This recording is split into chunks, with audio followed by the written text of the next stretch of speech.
ડેડિયાપાડાના જાનકી આશ્રમ ખાતે યોજાયેલી બેઠકમાં ભરૂચ લોકસભાના સાંસદ મનસુખભાઈ વસાવાએ શિક્ષણ, રોજગાર અને વડાપ્રધાન નરેન્દ્ર મોદી દ્વારા શરૂ કરાયેલ હર હાથને કામ જેવા મુદ્દાઓ પર વિસ્તૃત ચર્ચા કરી હતી। આ પ્રસંગે સાંસદ મનસુખભાઈ વસાવાએ પોતાની જ પાર્ટીના કેટલાક લોકો તરફથી પૂરતો સહકાર ન મળતો હોવાનો ઉલ્લેખ કર્યો હતો।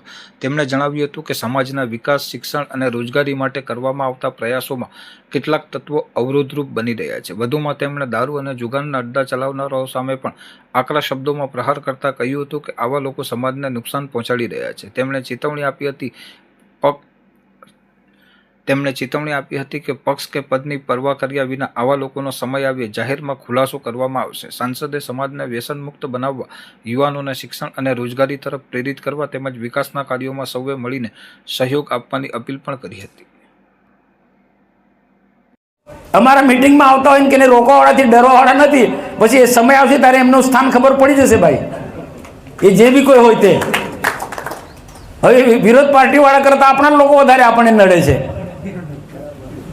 હવે એમને કઈ ખબર નહીં, હું આ અડ્ડાઓ સાથે સંકળાયેલા લોકો છે મોતીભાઈ, જે સત્ય જો આવું ખબર પડે એને ખુલ્લા પાડો પડે આવા લોકોને। જાહેર આગેવાન થઈને તમે અડ્ડા ચલાવો, આગેવાન થઈને તમે સટ્ટા બેટિંગ, દારૂ જુગારના અડ્ડાવાળાને તમે મદદરૂપ થાવ, તમે એના સમાજ સેવક ભાઈ, તમે સમાજના દુશ્મન છો, તમે સમાજના દુશ્મન છો ભાઈ। તમે કોને મદદ કરો છો? દારૂના અડ્ડાવાળાને મદદ કરો છો?